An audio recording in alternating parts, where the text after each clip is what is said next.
Hello, my name is Mariana, and today this is a reading for Taurus. So Taurus, as usual, I'm doing this reading with my own tarot deck, so the cards that you'll see are from this deck. So today there are only tarot cards, but the fascinating thing about this reading today, Taurus, is that it's a very unusual message, and one that has this connotation of losing one's identity and trying to find yourself through different avenues, through different aspects of yourself, and trying to find that spark, that light that it's going to come through as like this insight of yeah, okay, I found myself, I know who I am, I know what I am, I know how I express in the world, I know what I can contribute to the world. But there is this sense of needing to find your own ground, right? Find where you belong, find where you can feel yourself, because at the very start, there is this sense of maybe losing that spark, losing the magic, because the magician is here. But actually what I heard from this magician for you was not where is the magician, because that was the first thing that was corrected very, very early on. I was thinking about like, okay, so where is this magician? But the question is not where is the magician or the magic. The question is, who is the magician? Who is this maker of magic? Right? Who is this master manifestor? Who is this? And I feel like this is kind of like this redundant question in terms of, if this is being directed to the magician, it's kind of like this is directed actually at you, right? So this is a question that you're making to yourself. It's like, who am I? It's like if perhaps you were like, this person that would manifest things or would have like, this ease into having a very magical life. It's almost like, where is this aspect of you? Where is this characteristic that is so perhaps identifiable, right? But it's almost like you're not finding that anymore. It's like you're struggling to find this magician inside of you, right? So who is the magician? It's like, is this it's almost like I'm hearing right now, it's like, it's this even like a pertinent question. Is this even aligned with what I want? Am I manifesting things that I want, or have I lost the ability to manifest because I haven't been connected to my own identity, right? It's like there is this huge overhaul of your own identity, and maybe that's the reason why you haven't seen things manifesting in your life, because there is this this need to kind of like redo or reframe who is the magician for you, and who and how you identify yourself as this master magician, right? And the reason why I say that there is a little bit of struggle is because we do have the Nine of Swords coming next. And what I heard with this card was lost at sea. Not at sea, because I know that this is the air realm, right? The swords represent the air, but it's kind of like lost in this sea of thoughts. So there is like this kind of like torrential thoughts, right? It's like, or just like this rush of thoughts that are making you feel lost or making you feel adrift. But the curious thing about this Nine of Swords is that is being followed by the Ace of Swords. And one would assume by looking at these cards, right? Typically, the Nine of Swords would be seen as the most, like the harder struggle, the insomnia, the it's like the troubles in the mind and all of that, right? The negative thoughts and all of that. And this would be typically the direction forward, right? Almost like this liberation of the Nine of Swords. The thing about today, what I'm seeing for the reading here today for you, Taurus, is that it's actually the opposite. Being lost at sea gives you guidance. right? Because you see here how this arrow in the middle is being guided by these. So it's almost like being lost at sea. And if we think of, you know, I studied this, what I'm thinking right now, what I'm sharing right now, I studied this philosophy class back in school, in architecture school. It was one of the most incredible subjects ever. And it was talking about like grids, there is this these philosophers, French philosophers. I don't know if I'm going to pronounce their names correctly, but their names are Deleuze and Guattari. I don't know how to say that in English. I hope I said that right. But they were studying the subject of these invisible grids that guide us, that give us order, right? So if we think of the sea, so this is one of the examples that they give, and this is what I'm seeing with this message of being lost at sea, and I'm going to connect with the Ace of Swords and why it's not necessarily giving the direction that you want. Because the example that they gave was talking about, you know, the sea being like this vast open space, right? It's like there aren't streets, right? And if we think of the sky as the same thing, maybe it's more coherent with the air element, but it's wanting to be the sea for some reason, the sea of thoughts. But if in this vast space, how come there aren't more accidents, or like how have we humans figure out a way to draw lines even over something that is constantly changing, right? It's like there aren't lines that we can draw, right, in the sea or on the sea. It's not like a terrestrial map, right? And somehow we found a way to do so, not only in the air but also in the water, right?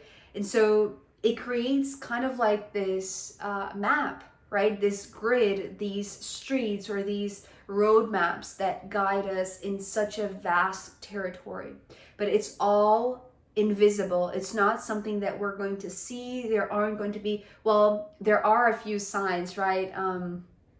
Especially when we're near a port, or, you know, like an industrial area or like a harbor or something like that. But out in the sea, there aren't many, right? We can see like, what's the name? Lighthouses and stuff like that, but it's always near the shore, not out in the vast sea.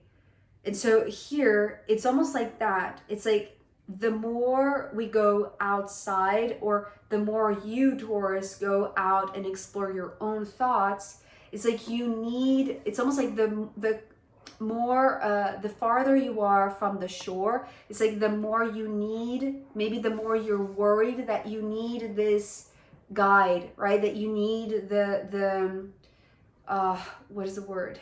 It's like these barriers. It's not exactly barriers. It's like, you know, the sidelines or the guidelines, right? And this is what the Nine of Swords is giving you. So yes, this is talking about being lost at sea, but when you are lost at sea, what you want is direction. And when you have this Ace of Swords, which lacks these guidelines, it's almost like there is this panic mode, right? It's kind of like, this is how I'm seeing this, the Ace of Swords today. It's kind of like the alarm sounding. It's like, okay, I need to know, I need to figure this out. I need to find a way back to not my comfort zone. It's not comfort zone. It's very, it's just like a way to navigate your thoughts that is familiar, right? It's like the grid that is familiar, the thoughts that are familiar, right? Those are the roadmaps. Those are the guidelines that are familiar to, it's like, so that you don't feel so lost at sea. Because here the Ace of Swords is giving me that. But the fascinating thing is that it happens again later on, because after the Ace of Swords, we have the Nine of Wands. And the Nine of Wands is the same kind of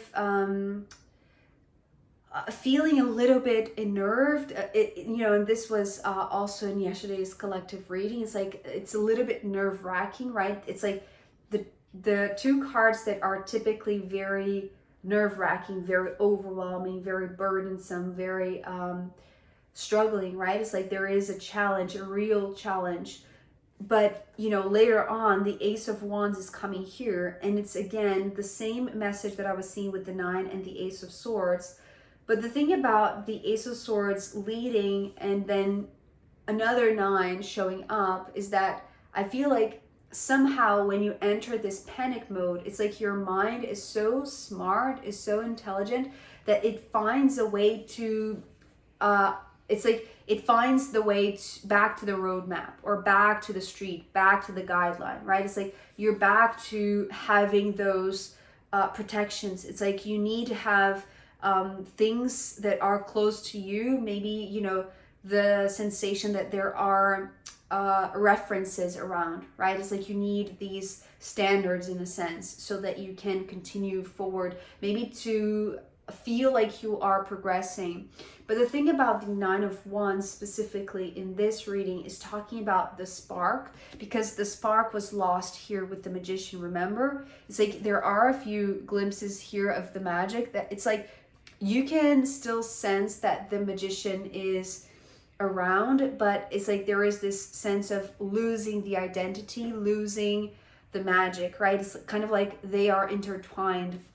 But here, when you are lost at sea, it's like maybe the direction forward when you lack reference is to go back to like this energetic spark. Even, I want to say, when it's like this dense emotional burst of rage, anger, whatever it is, because it's not, these cards, these 3 cards, they're not easy breezy. They're not, you know, it's kind of like being lost at sea. It's like you need to have like that what is the word, fight or flight type of activation, right? It's like this is not just standing still and enjoy and be in drift. It's like you need to do something, right? So, and how you find your way is like to have those references, even though they are, you know, it's like they're annoying, they are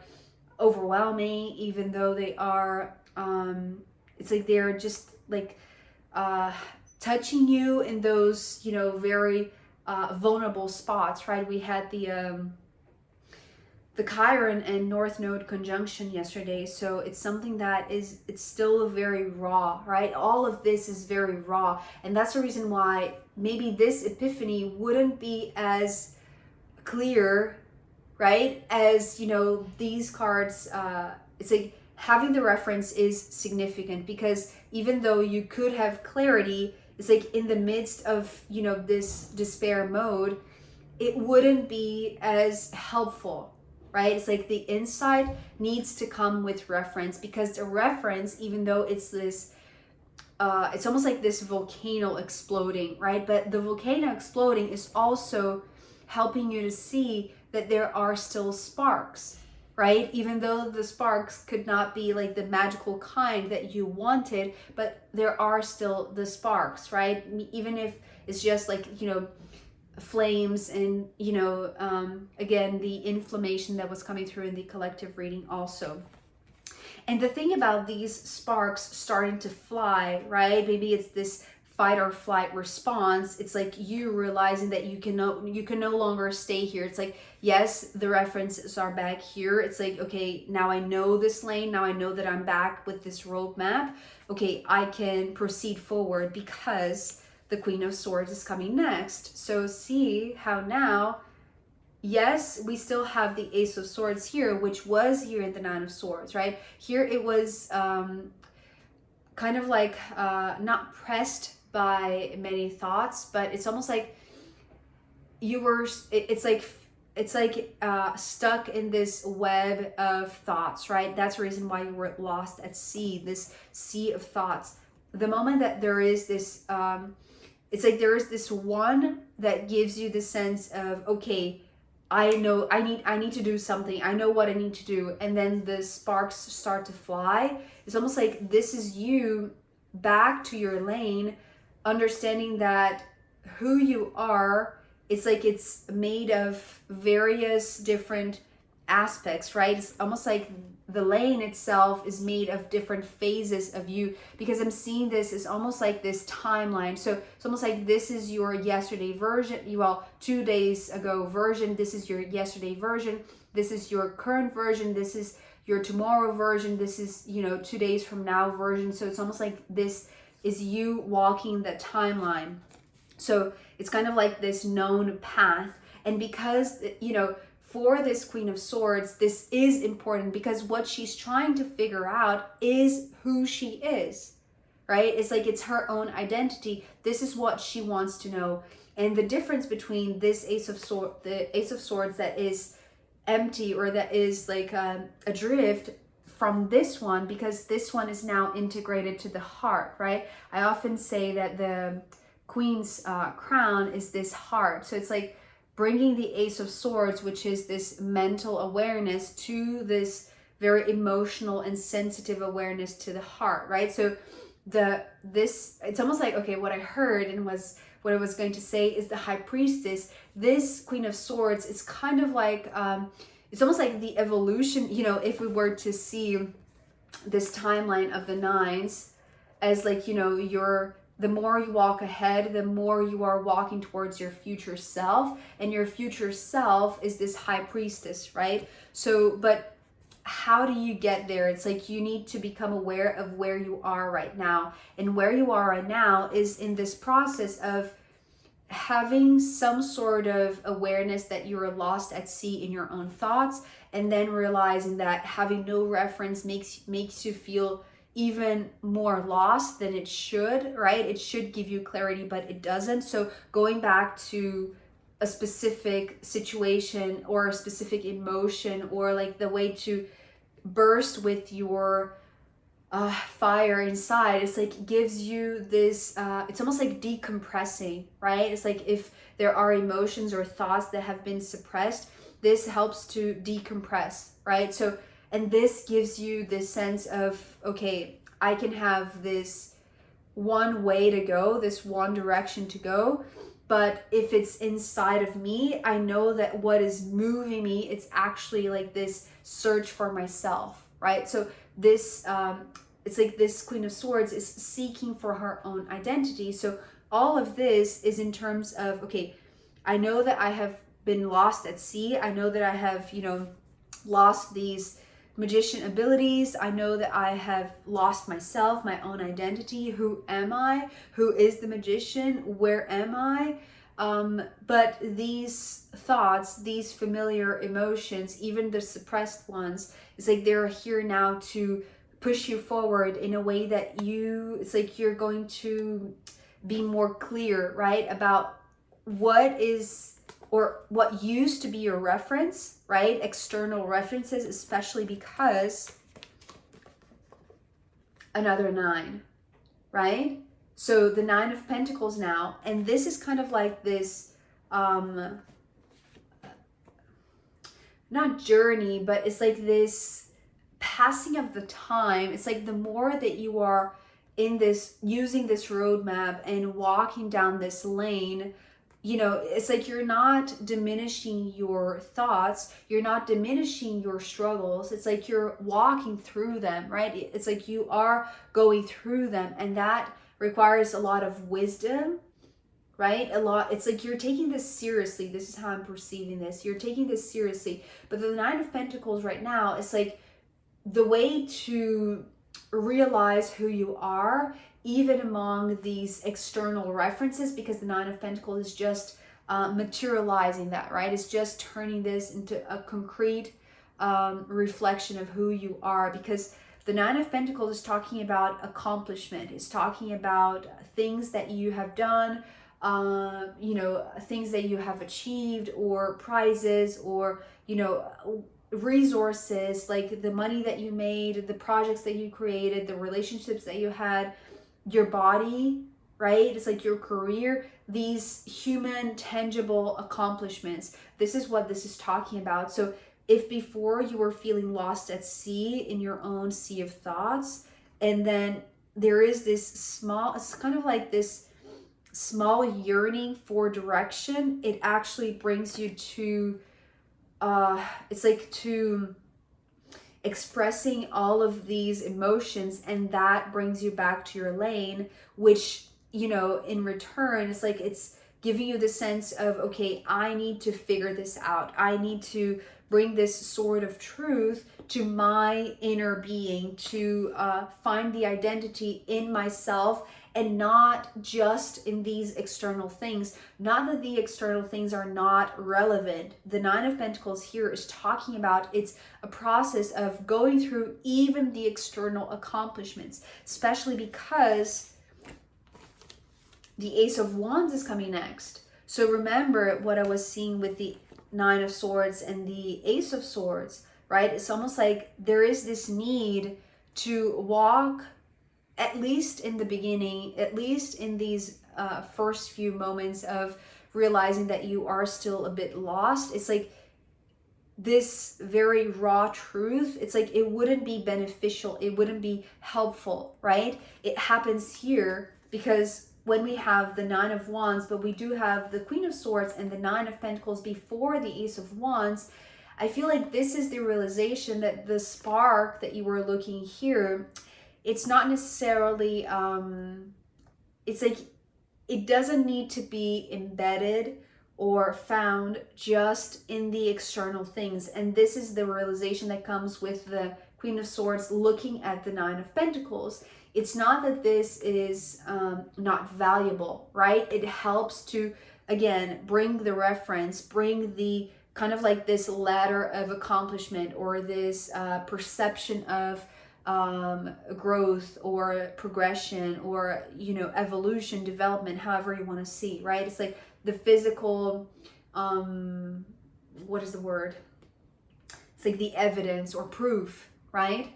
So the Ace of Wands is after, but it lacks the same type of reference, and meaning that the reference that was here was one of maybe angst, maybe anxiety, maybe frustration, maybe illusion, maybe anger, rage, whatever it is, right? Maybe sorrow, perhaps. It's kind of like these fiery, very impulsive emotions, right? They need expression. So what this used to serve as the road, right, for you to navigate in this vast sea of consciousness, in this vast sea of thoughts and, you know, emotions, actually you're finding that once you realize that you don't need to look at the external things, these are okay, but they're not going to be, it's like you don't have to just stay here, right? It's like this is what the Five of Pentacles is showing me. It's almost like these are pit stops, or these are temporary placements of yourself, the same way that I was seeing like this evolution of, like, you know, you a few days or a few weeks ago, and then you yesterday, you now, you tomorrow, you in a couple of days, in a couple of weeks. This is kind of like this progression, and this is what these guidelines with all of these nines are showing, right? In contrast to the aces, which are very free, right? So what the aces need in order for them to really strike through, if we think of this as an epiphany, and if we think of this as the spark that was being lost, right? That was lost with the Magician, it's like it's here now being grounded through the physical. And that's the reason why knowing who you are, even through these physical accomplishments, is really important, right? So it's not denying the, you know, amount of, you know, the whirlwind of thoughts that is going through your mind right now. It's like it's finding the one that is going to give you direction, but knowing that you still need the familiar, even though the familiar may be uncomfortable, may be, you know, overwhelming or frustrating. It's like you still need that, and that is good, right? Because it shows progress, right? So going through this process of seeing the accomplishments, it's actually very wise for you to integrate the Ace of Swords so that this sword of truth is not adrift, but it's integrated. And the same thing is happening here with the Ace of Wands, but now with this Five of Pentacles, which is giving you this placement. And this placement is wanting to be like this place of integrity, right? Integrity and integration, the integration of the aces, right? They need grounding, they need the body, they need the physical vessel, they need the tangible. And just to add the card at the bottom of the deck, I know that this is already very long, but the devil here, it's just giving me one phrase, which is the devil lives inside, right? This is the thing. It's like the devil lives inside, because I feel like if this is a identity crisis or something like that, or at least like the loss of your spark, of your zest, of your ability to manifest the magical life that you know that you can, it's like this is just a temporary phase, because you're navigating through the nines so that you can find that you are like the, you know, you are your own initiative. It's how I'm hearing out. You are your own initiative. You can give yourself direction. You don't need those sidelines. You don't need those guidelines, because they are even though they are familiar, it's like they are distracting, right? Even though you might feel like they are giving direction, it's like once you are grounded in this inner spark, it's like you won't need that anymore. You won't feel lost at sea, right? It's like you're going to feel integral. You're going to feel like you know who you are, like you're integrating this truth of your identity, right? So I am going to pull more cards for you, Taurus, as well as the astrological runes in the extended reading. So if you want to join me there, I'll be very happy to see you. You can find the link down below. If not, I'll see you next time. Okay, bye.